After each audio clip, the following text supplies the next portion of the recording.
Jimbo's Garage. Good afternoon, everyone, and welcome back to Jimbo's Garage. Well, I'm currently working on a project that involves a lot of railing and a lot of gates, and I'm on a particular gate that I'd already built and took it to the powder coaters, got it back to the job along with a bunch of railing, and I had made a mistake.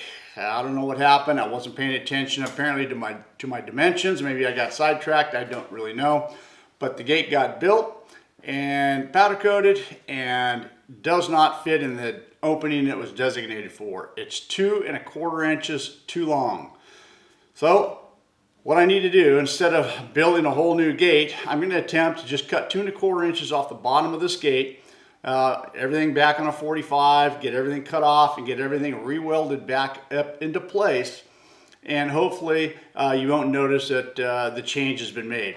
Now, I've been notified by my contact, I should say, at the powder coater, and he said this is not something you can just patch back. The whole gate's going to need to be probably sandblasted and re-powder coated. I don't have any problems. I got a few more things that are going to be going in there for powder coat as well.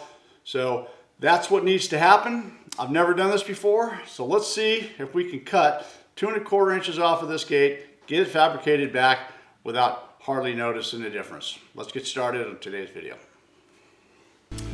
Before we get started, I want to thank today's sponsor, which is metalsupermarkets.com. Founded in 1985, they're the largest supplier of small quantity metals.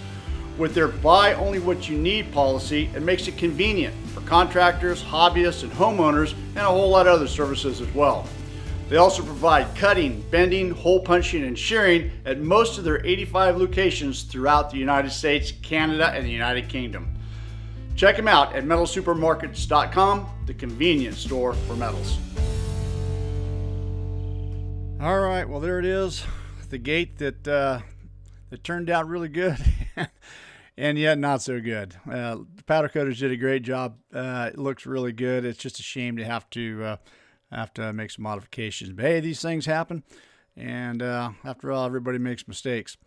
All right, so cutting about 2 1/4 inches off the bottom right here, you can see the first thing I'm going to do is just mark it. I've measured up, and I've got a scribe right here. You know, pencil or pen or anything like that doesn't really work really well on this type of surface. So the scribe worked really good. I was able to cut right into it and marked everything up. All right, with everything all marked up, it's just time to clamp everything down and get ready to cut this stuff off.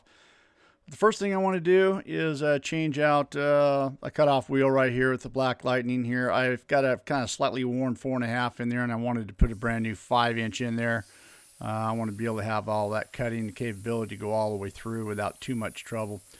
So I decided on the very end pieces right here that I was for now just going to cut them off. I'll come back to them later and trim up the 45s.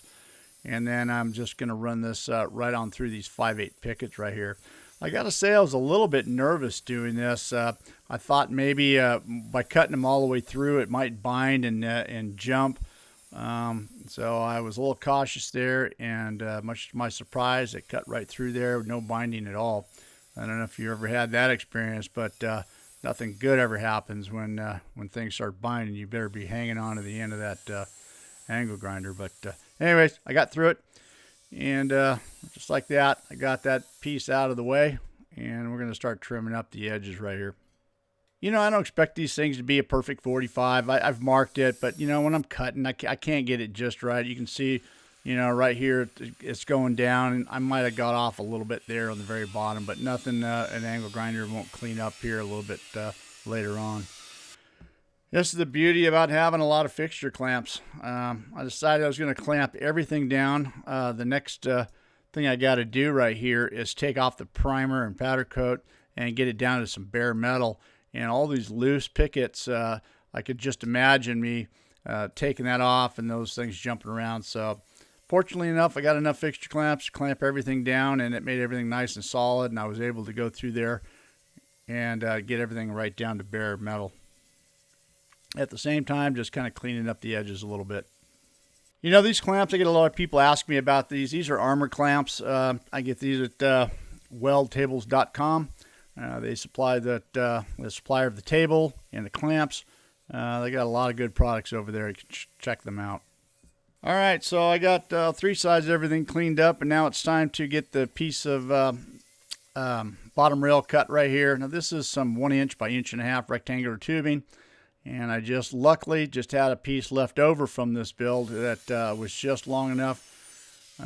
Saved me going down to the metal supply store and picking up an extra piece. Got it over the Burr King and just cleaned up the edges a little bit. Kind of deburred everything. I'm going to get all this cluster clamps off right here. We're going to flip this thing around, and I'm going to go ahead and get a flap disc on the back side here and get the primer and powder coat off this back side. Now I didn't go ahead and put all these clamps back on. I just wanted to give it a try. I got just the frame itself clamped down, and I thought I'd just test it right here, and you know, it seemed to work pretty good. I was just taking a little bit off the back side, and those pickets didn't jump around. So just to save some time, I just didn't clamp anything down right there. It seemed to be going pretty good. All right, with that, I'm just going to clamp this bottom rail into place. And, you know, like I was expecting, it got a little bit of a gap right there. Nothing's really perfect, but I'm just going to bang it around a little bit, and we'll catch it with some weld. I'm just double checking my dimensions to be sure that's right where I need it to be before I start welding it in.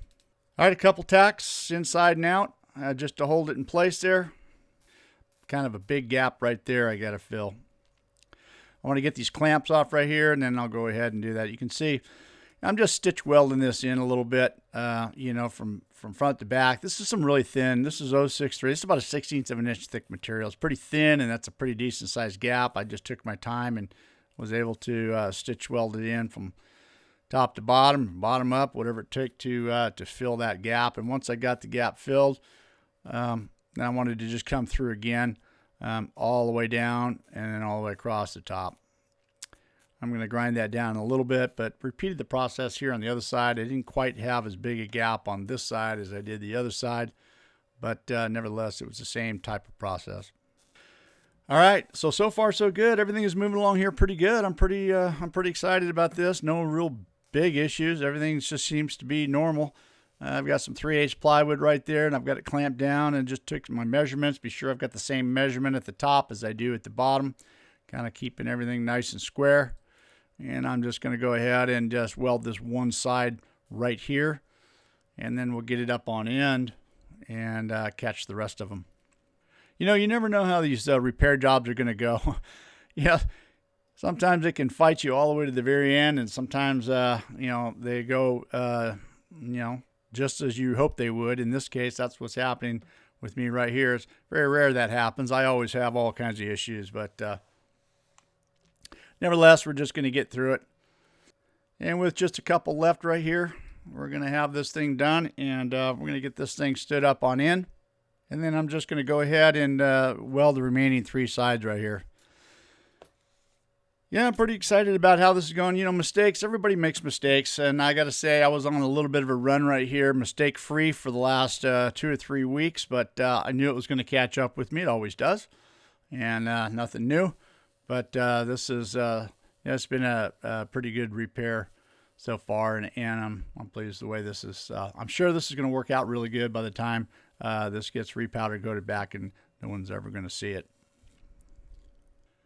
All right, with all that in, and then it's the last thing is to just go around and, you know, grind down the outside welds here on the corners, and I'm just going to clean that up, and then I get a non-woven pad right here, or sanding sponge. Either way, I use them both. You know, the flap disc works really good, but it does leave just a slight little sharp edge there, and it's the, you know, these non-woven pads clean those things up really nice.